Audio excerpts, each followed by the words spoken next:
오늘도 우리와 함께 하신 주님을 찬양합니다. 그리고 예배를 통해서 하늘의 사람으로서 당당하게 살아가는 우리 모두가 되시길 예수님의 이름으로 축복합니다. 세르주 시코티라는 분이 쓴 심리실험 100이라는 책에 보면 나오는 이야기가 있는데 1989년 워싱턴 대학의 심리학과의 두 교수인 멜초프와 무어 교수가 실험을 하나 했습니다. 그건 뭐냐면 이제 막 태어난 신생아들, 태어난 이틀 된 신생아들을 대상으로 즉 40명을 대상으로 실험을 했는데 이제 실험자가 아이의 얼굴에 가까이 됩니다. 그리고 나서 20초 동안 혀를 내밀고 도리질을 막 합니다. 예쁘다고. 그러면은 이 아이들이 그런 일들이 이제 20초 동안 하는데 20초 주기를 가지고 8분여래 정도 하면서 이 아이들이 어떻게 반응할까 하고 카메라 녹화를 이렇게 떴는데 이제 태어난 지 이틀밖에 안 된 아이들이 무엇을 알겠습니까? 눈도 제대로 못 뜬 아이들인데 그런데 놀라운 것들이 나옵니다.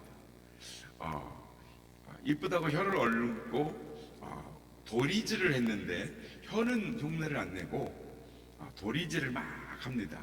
그래서 어른들이 그걸 안 하고 도리질은 안 하고 또 혀를 막 예쁘다고 혀를 낼름 했는데 이 아이들이 그것을 어른들이 갔는데도 계속적으로 혀를 낼름 하더라는 겁니다. 그렇습니다. 아기는 이 어른의 행동을 이 무의식 중에 자신의 행동을 위한 모델로 이용하더라라는 것입니다. 여러분, 사람은 모방의 천재입니다. 그래서 아리스토텔레스의 시학에 보면 인간은 이 모방의 본능을 갖고 태어나 이를 통해 학습하고 희열을 느낀다라고 말을 합니다. 그러니까 우리에게 뉴런, 거울 유련이 있는데 상대방을 보고 모방하는, 그래서 즉 탁월한 모방하는 능력, 모방 본능이 우리 인간에게 있다라는 것입니다. 그래서 모방을 통하여 언어를 배웁니다. 모방을 통하여 옷을 입습니다. 모방을 통하여 노래를 부릅니다. 모방을 통하여 밥을 짓기도 하고, 모방을 통하여 그림을 그리기도 하고, 또는 모방을 통하여 피아노를 치기도 하는 것입니다. 모방을 통하여 제품을 만듭니다. 모방을 통하여 범죄를 하기도 하고, 모방하여 자살도 합니다. 모방하여 욕도 하는 것입니다. 그래서 제품이나 예술품이나 창조물은 다 모방의 산물인 것입니다. 그러니까 모방을 잘하면 원하는 것을 쉽게 빠르게 얻을 수도 있습니다. 그러니까 못하는 것을 잘하게도 만드는 것이죠. 때로는 돈과 권력과 명예를 모방을 통해서 가져다 주기도 하는 것입니다. 그래서 누구를 모방하느냐에 따라 인생이 달라지는 것입니다.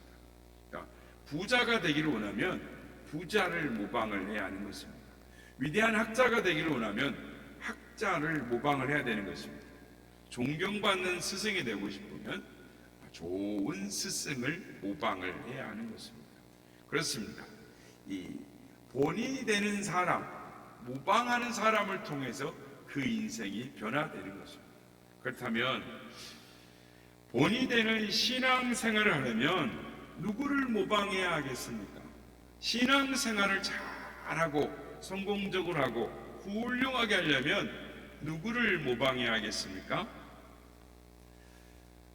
본이 되는 신앙생활을 하려면 우리는 믿음의 본이 되는 사람의 이 본을 본받아야 하는 것입니다. 오늘 보면 17절에 보면 바울 사도는 나를 본받으라 라고 말을 합니다. 그러니까 이 본문에 보면 현재 명령형으로 계속해서, 그러니까 한번 끝나는 것이 아니고 지금도 앞으로도 계속해서 본받는 일을 추구하라 라고 말을 합니다.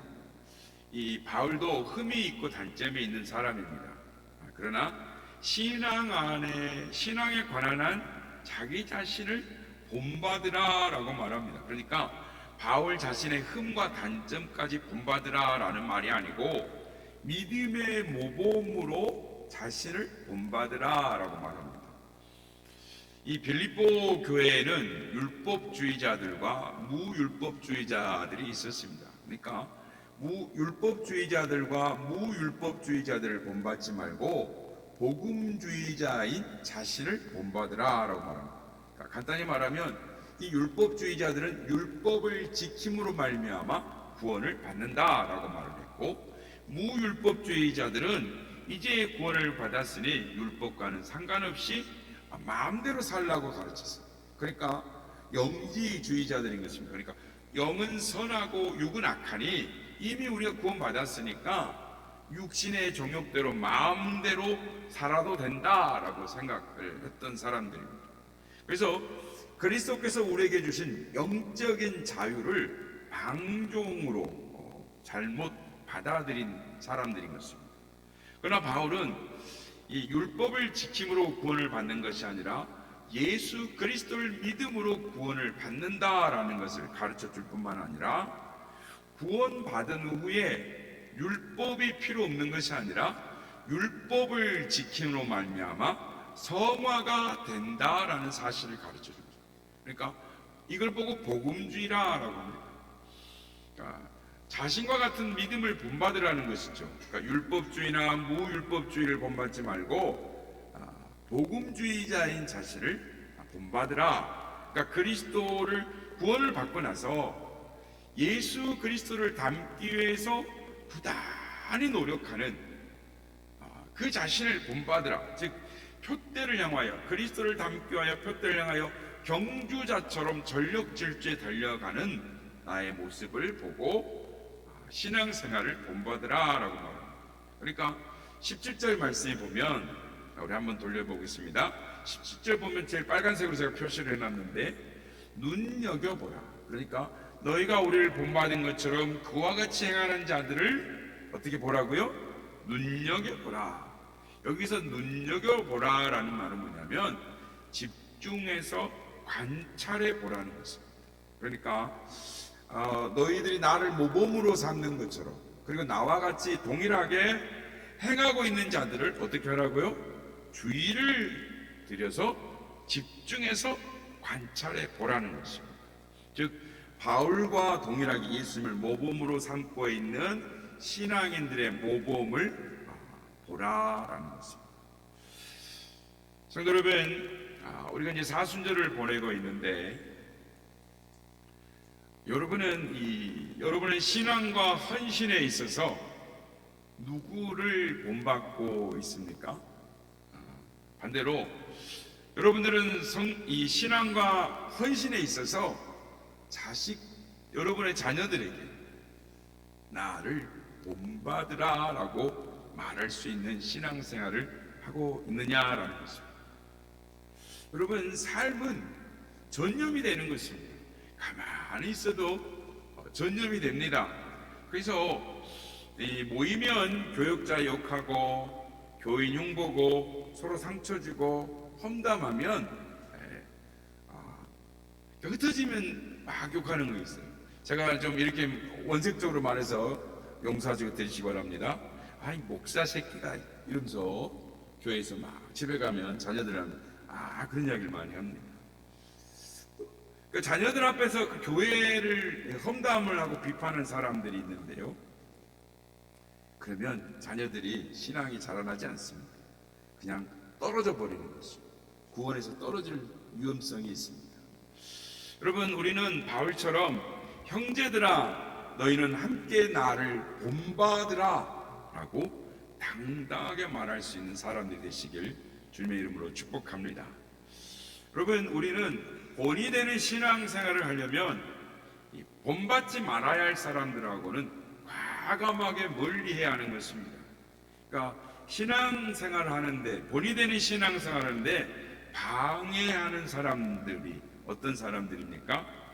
18절에 보면 십자가의 원수로 행하는, 제가 빨간색으로 표시를 해놨는데 여러 사람들이 그리스도의 십자가의 원수로 행한다라고 말합니다. 그러면서 가운데 보면 이제도 눈물을 흘리며 말하느니라고 사도 바울이 말합니다.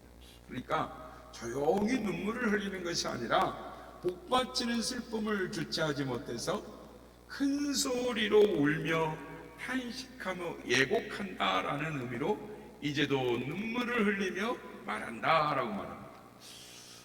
이걸 어떻게 표현할 수 있을까요? 이단에 빠진 자식들을 둔 부모님들의 마음 같은 것입니다. 이 방송에 예전에도 보지만은 지금은 얼른 잘 안 드러납니다만 이단이 얼마나 지금 활개를 치고 있는지 모릅니다. 이단에 빠진 자식들을 이단의 무리에서 구출해내기 위해서 애쓰는 부모, 가족들을 보면 얼마나 안타깝습니까? 젊은 날 자식들이 학교고 직장이고 모든 걸 다 때려치고 이단의 교주에 속아서 그에 충성하는 모습을 보면 얼마나 속이 상하고 애가 타겠습니까? 아프겠습니까? 사도 바울도 이단에 빠져서 지옥에 갈 것일 뿐이 얼마나 가슴이 아팠는지 모릅니다. 이들은 십자가의 원수인 것입니다. 원수라는 말은 적, 대항자라는 말입니다. 이들은 당시 율법주의자들, 영지주의자들, 즉 자기 정욕대로 살아가는 무율법주의자들인 것입니다. 이들의 특징이 무엇입니까? 19절을 보면은 첫째는 마침이 멸망입니다. 그들의 미래는 결국 멸망으로 끝이 나는 것. 그러니까 자신의 삶을 방종으로 일삼고 풍요를 누리더라도 결국은 그 끝이 어떻게 끝나느냐? 멸망한다라는 거예요. 그러니까 같이 있어도 하나는 데려감을 당하고 하나는 남는 것입니다. 하나는 맷돌질을 하고 있지만 한 사람은 데려감을 당하고 한 사람은 그대로 남는 것입니다. 예수 믿는 사람 같으나 그리스도인이 아닌 것입니다. 교인은 될 수 있으나 신앙인이 될 수 없는 것입니다. 교회는 나와도 실제적으로 그리스도의 복음과는 아무런 상관없는 사람들, 곧 멸망할 사람들을 말하는 것입니다. 둘째로 그들은 배를 그들의 신으로 삼는 사람들입니다. 이 배라는 것은 상징적으로 이렇게 자기의 욕망을 위해서 하는 걸 말하는 것입니다. 그러니까 쾌락에 몰두하는, 인간의 정욕에 몰두하는 사람을 말하는 것이죠. 그래서 이 당시에 이제 배를 위하는 사람들이다라고 사도 바울이 썼던 이유는 로마 사람들 때문이었습니다. 로마는 식탁에서 망했다라는 말이죠. 무슨 말이냐면 로마의 귀족들은 식사를 오후 4시에 시작해서 밤 자정이 넘도록 오후 저녁 내내 식사를 했습니다. 그래서 배가 차면은 이 목구멍에다가 새 깃털을 넣어가지고 이렇게 토해내고 또 먹곤 했다라는 것입니다. 그래서 이 기록에 보면 그들이 먹는 동안에 첩들이, 이제 첩이 많죠, 부채질을 하고 소년 노예가 이 나무 가지로 이 파리를 쫓고, 또 여자 안마사들은 그 사람들의 사지를 이렇게 마사지 주무르고, 그리고 거세된 노예들은 이 변기를 들고, 그러니까 이제 생리적인 거, 소변이 나면 자 오줌 그러면은 통을 갖다 대는 거예요. 가만히 앉아가지고 음식을 먹는, 그렇게 오후 4시부터 자정이 넘도록 음식을 먹었다는 거예요. 한 끼 식사가 한 노예보다 더 많은 비용을 치르면서, 그러니까 이 사람들의 유일한 삶이요 기쁨이요 낙은 먹고 마시는 거였습니다.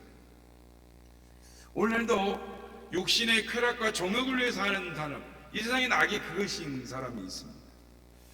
세 번째로 십자가의 원수를 행하는 자들은 마땅히 부끄러워해야 할 것을 자랑으로 여기는 사람들이 있습니다. 즉 반도덕주의자들이라고도 하죠. 성적 욕망의 노예가 되어서 수치스러운 일을 저지르면서도 오히려 그것이 부끄러운 줄 모르고 자랑을 합니다. 저도 그런 경험이 있습니다. 군대 가기 전에는 교회 기독교 동아리, 저는 이제 CCS를 했는데 동아리, 그리고 이렇게 교회와 동아리, 학교 이런 걸 다니다가 군대를 갔더니 온갖 축적한 성적 욕망, 이런 행위했던 모든 것들이 그들의 훈장이고 자랑인 것처럼 말하는 젊은이들을 만났습니다. 수치스러운 일인데도 오히려 그걸 부끄러운 줄 모르고 자랑스럽게 말하는 것을 보았습니다. 그러니까 죄악의 재미를 자랑스럽게 떠벌리는 불쌍한 사람들인 것이죠. 우리 주위에는 그런 사람들이 많습니다. 또 신천지 이단들은 남의 교회에 들어가서 남의 교인들을 빼내면서 거짓말을 해요. 그러면서 뭐라고 그럽니까? 모략이라고 말합니다. 거짓말을 시키면서 부끄러운 줄 모르고 그걸 모략이라고 말을 해요. 남의 교회를 뺏으면서 그걸 사기치며 빼앗은 건데 그거를 산옮기기라고 말을 하고, 그리고 감옥에 가 있는 이단의 교주는 여자 성도들을 성추행해 가지고 감옥에 가는 죄를 저지르면서도 뭐라 그러냐면 고난이다, 고난을 받고 있다 이러면서 자신의 그걸 미워하며 영광스럽게 말을 하는 것입니다. 이게 양심이 마비되어 있는 것이죠. 네 번째는 그들은 땅의 일만 생각하는 자들입니다. 땅의 일 생각한다라는 건 뭐냐면 땅의 일만 마음에 쏟고 끊임없이 그걸 생각한다는 것이죠. 그러니까 십자가의 원수를 행하는 자들은 천국에 대한 소망이 없으므로 이 땅이 전부다라고 생각하니까 땅의 것을 열심히 추구하는 것입니다. 그들이 육신에 속하였기 때문에 물질과 명예와 쾌락과 세상적인 인기와 성공과 돈이 그들의 삶의 목표가 전부 되어서 거기만 올인을 한다는 것이죠. 미국의 억만장인 하워드 휴즈가 세상을 떠날 때 20억 불, 우리나라 돈으로 한 2조 원을 남기고 죽었다고 합니다. 그가 세상을 떠날 때 뉴욕 타임즈에 이 대서특별이 되어 있었는데 하워드 휴즈가 죽을 때 아무도 그의 죽음을 안타까워하는 사람이 없었습니다. 그는 호텔에서 향락에 빠져 즐기다가 심장마비로 죽었습니다.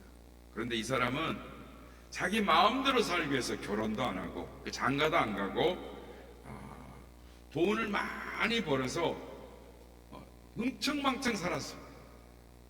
그런데 그가 죽었을 때는 아무도 그를 위해서 울어주는 가족이 없었습니다.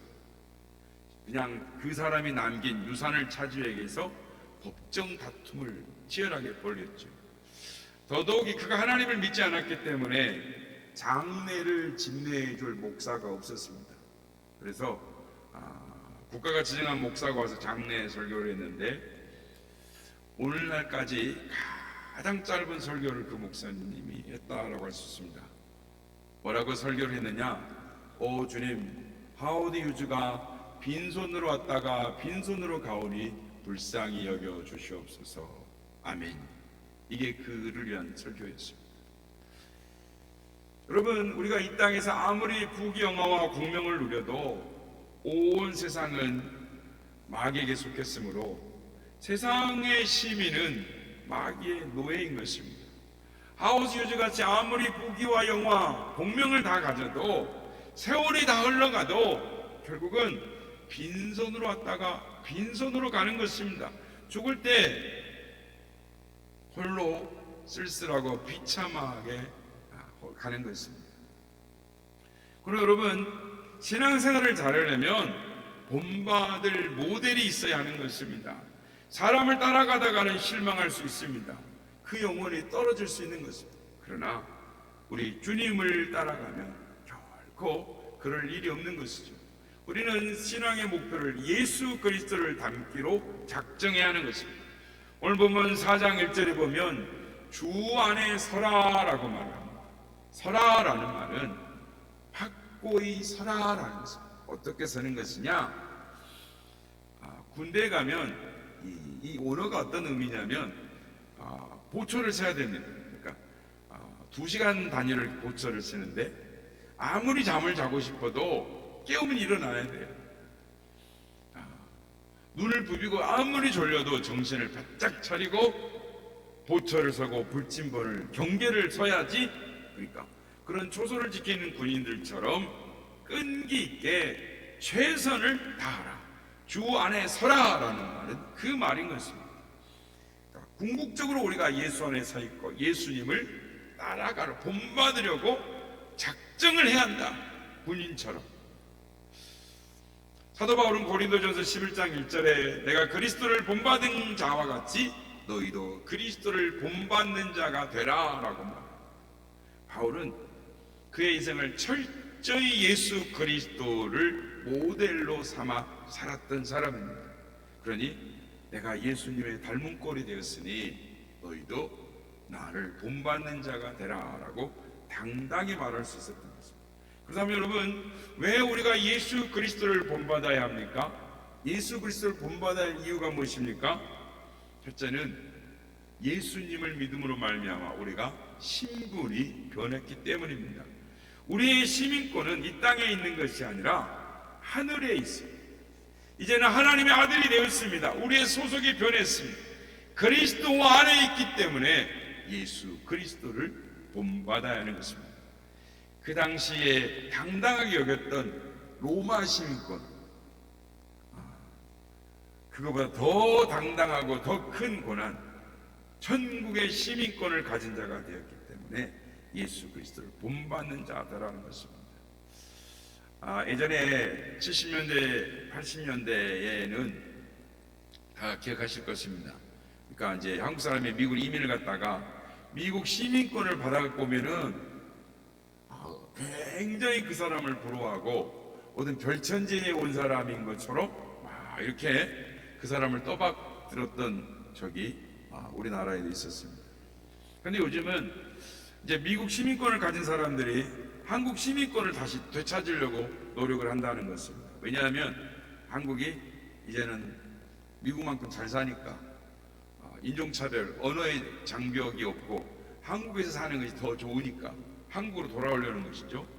우리나라는 1980년대부터 농촌총각 장가보내기를 했었습니다. 그 운동이 일어나서 1990년대 상황을 보면 중국, 월남, 태국, 말레이시아 등 많은 데서 이제 아가씨들이 한국 농촌총각들하고 결혼을 했는데 2000년대 초반에는 중국의 조선족 그리고 이제 유럽의 여성들이 우리나라로 이렇게 한국 남자들하고 결혼하는 것을 이제는 좋아하고 또 바라는 것입니다. 그런데 이분들이 동성으로 한국에 들어와서 이구동성으로 대답하는 뭐를 바라느냐 그랬을 때 하루속히 한국의 주민등록증이 나왔으면 좋겠습니다 라고 말했다는 거예요. 그러니까 우리가 예전에 미국의 시민권을 좋아했던 것처럼 이제는 한국 시민권을 갖기를 바라는 사람들이 많아졌다는 것이죠. 그러니까 2008년 행정안전부 자료에 의하면은 결혼을 위해 들어온 외국인이 14만 4,385명이었는데 그 중에 한국 국적을 취득한 사람은 4만 1천여 명에 불과했습니다. 그러니까 10만 명이 넘는 사람들은 한국 국적을 취득을 못했던 것이죠. 그래서 지금도 그것을 취득하려고 애쓴 사람들이 많습니다. 그러니까 우리는 한국 사람이니까 그게 한국 국적을 갖는 게 뭔지 잘 모릅니다. 좋은지를 모르죠. 그러나 비행기를 타고 조금 밖에 나가면 한국의 위상이 얼마나 달라졌는가, 한국에 들어오고 싶어 하는지를 다 아는 것이죠. 그렇습니다. 그 나라의 시민권을 갖는다라는 것은 그 나라의 보호와 혜택을 받는다라는 것이죠. 우리는 천국 시민권을 가진 사람들입니다. 그 사실을 잊지 않는 우리 모두가 되시길 바랍니다. 우리가 왜 예수 그리스도를 본받아야 하느냐? 소망이 그리스도께 있기 때문입니다. 시민권이 하늘에 있는 자는 누구를 기다립니까? 예수 그리스도를 기다립니다. 우리 주님 어떤 분이십니까? 그 날에, 우리가 이 세상을 떠나는 날에, 아니 주님이 오시는 날에 우리의 낮은 몸을 영광의 몸으로 변하게 하실 것입니다. 약하고 죄에 빠질 수밖에 없는, 언젠가는 죽을 수밖에 없는 몸을 그리스도께서 영광의 몸으로 변화시켜 주시는 것입니다. 오늘 우리 본문 20절 21절을 같이 한번 함께 읽어보도록 하겠습니다. 시작. 그러나 우리의 시민권은 하늘에 있는지라 거기로부터 구원하는 자 곧 주 예수 그리스도를 기다리노니 그는 만물을 자기에게 복종하게 하실 수 있는 자의 역사로 우리의 낮은 몸을 자기 영광의 몸의 형체와 같이 변하게 하시리라. 예수님이 얼마나 영광스러운 몸을 갖고 계십니까? 천국은 죽지 않고 늙지 않고 병들지 않고 약하지 않고 눈물이 없는 영광스러운 곳이죠. 그런데 그곳에 가장 귀하고 아름다우신 분은 우리 주님이십니다. 그 주님이 영광스러운 몸을 갖고 계시는데 그 몸을 우리에게 덧입혀 주신다라는 것입니다. 우리를 변화시켜 주신다라는 것입니다. 그래서 주님이 오실 날을 우리가 사모하는 것이죠. 아니, 주님의 나라를 들어갈 날을 사모하는 것입니다. 그러니까 우리가 영생을 얻는 것도 중요하지만 하늘나라에 우리의 집이 있는 것도 감사한 일이지만 우리가 육신의 장막을 벗으면 주님이 갖고 계신 영광스러운 몸으로 우리를 변화시켜 주신다. 우리에게 그걸 허락해 주신다는 것. 그러므로 우리에게 장차 나타날 영광은 상상할 수도 없는 영광스러운 것입니다. 그러게 우리는 주님을 사모하는 것입니다. 초대교회 한토막 이야기인데요, 로마의 황제 네로 시대 이야기인데 기독교인들을 박해할 때 콜로세움 경기장에 사람들을 세우고 굶주린 사자들을 풀어놓습니다. 그러면 막 굶주린 사자들이 와서 물어 뜯지요. 막 죽입니다. 그 비명을 보고 사지가 뜯겨져 나가는 걸 봅니다. 그렇게 한 이유는 로마인들이 기독교를 개종하지 못하도록 막기 위해서였습니다. 한 어머니와 어린 아들이 이 콜로세움 경기장에 세워졌습니다. 이제 사자의 굴의 문이 열렸는데 굶주린 사자들이 막 으르렁거리면서 달려옵니다. 그때 두려움했던 아이를 엄마가 보듬게 안으면서 위로를 합니다. 애야, 눈을 감고 조금만 참거라. 그러면 눈앞이 환하게 밝아져 올 것이다. 아픈 게 몇십 조가 되겠습니까? 숨이 끊어질 때 조금만 참아라. 그러면 내 눈앞에 하늘이 밝아질 것이다. 그렇습니다. 우리는 이 세상을 살면서도 저 하늘의 영광을 바라보며 사는 자들인 것입니다. 미국의 성공학자 지그 지글러는 우리를 승리자로 보지 않으면 승리자처럼 행동할 수 없다라고 말합니다. 그렇습니다. 우리가 하나님의 백성인 줄 알면 하나님의 백성인 것처럼 당당하게 살아간다라는 것입니다. 한 집사님이 전도를 했습니다. 교회 교역자인 전도사님이 새 신자를 영접하면서 이런 말을 합니다. 덕담을 하죠. 자매님, 이 집사님처럼만 신앙생활을 하세요. 이 말은 참 전도한 이 집사님을 칭찬하는 말이겠죠.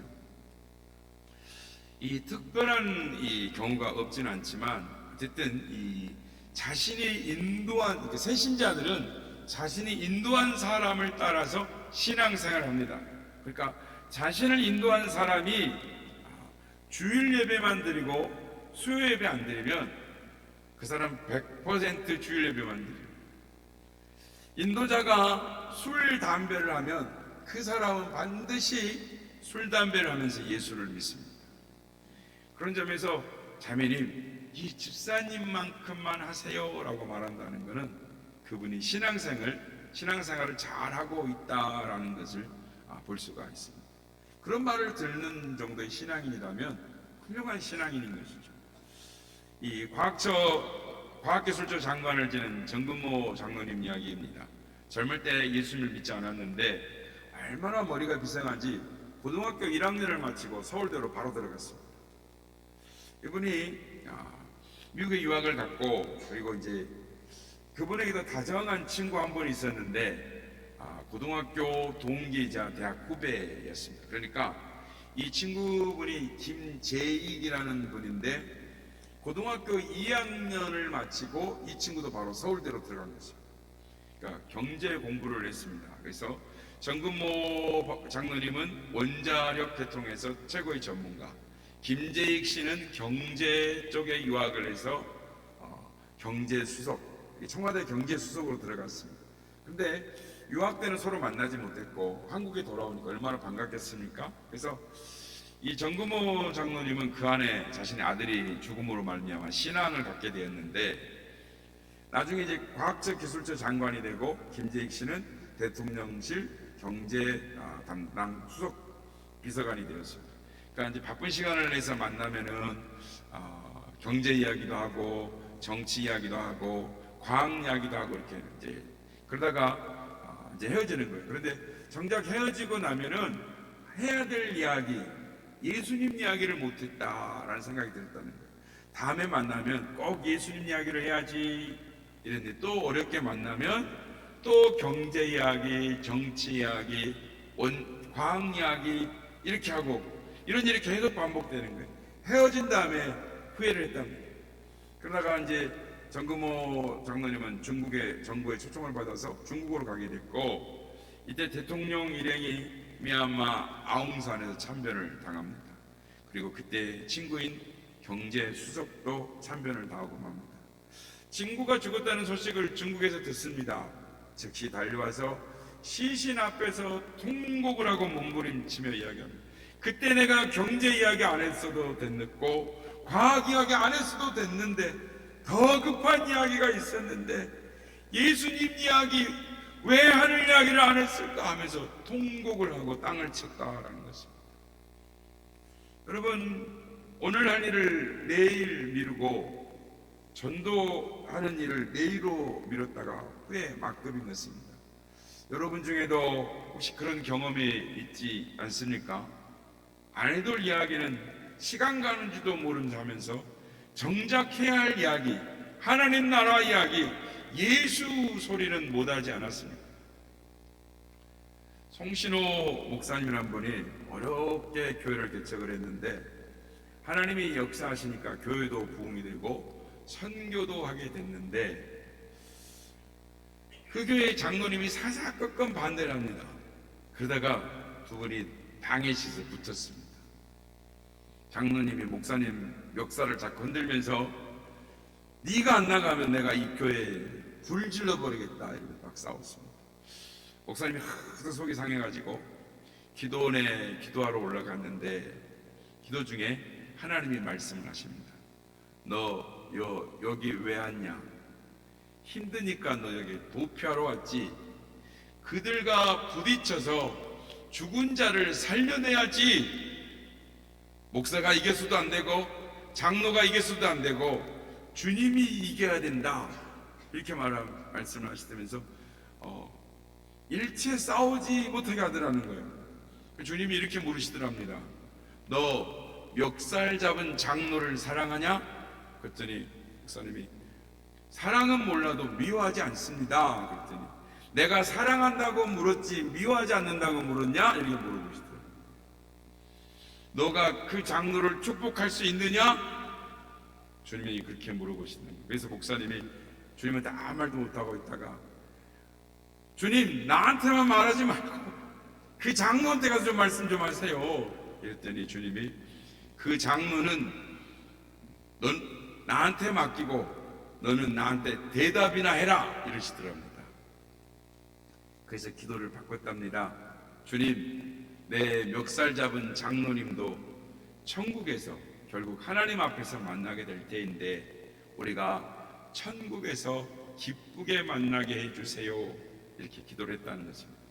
그 다음부터 어떤 어려움을 배신을 당해도 천국에서 다시 만나 천국에 갈 소망을 가지고 다른 사람들을 그 소망 가운데 축복할 수 있었다라는 것입니다. 어느 주일날 주일학교 교사가 어린이들에게 부자와 나사로 이야기를 합니다. 이야기를 다 해주고 난 다음에 아이들에게 묻습니다. 여러분 부자가 되고 싶어요? 거지 나사로가 되고 싶어요? 그랬더니 한 아이가 손을 번쩍 들면서 대답을 합니다. 선생님 죽기 전에는요 부자가 되고 싶고요 죽은 후에는 나사로가 되고 싶어요 이렇게 말하더라는 거예요. 이것이 인간의 마음인 것입니다. 그러나 여러분 하늘의 영광스러운 소망을 가지고 사는 우리는 이 땅에서 그리스도를 본받는 자가 된 것 같이 너희도 나를 본받는 자가 되어라 라고 당당히 외칠 수가 있어야 하는 것입니다. 성도 여러분, 예수님의 고난을 기념하는 이 사순절 기간에 우리의 모습, 나의 모습은 어떤가 살펴보기를 원합니다. 나는 내 가족, 내 자녀들 앞에서, 나를 아는 사람들 앞에서 나를 본받으라 라고 말할 수 있는가? 나의 시민권은 어디에 있는가?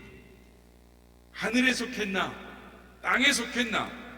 나의 모습을 보면서 예수님을 본받기로 결심하셔서 우리의 남은 생에 힘써 복음을 전하며 하나님을 기쁘시게 하는 삶을 살기로 결단하는 우리 모두가 되시기를 예수님의 이름으로 축복합니다.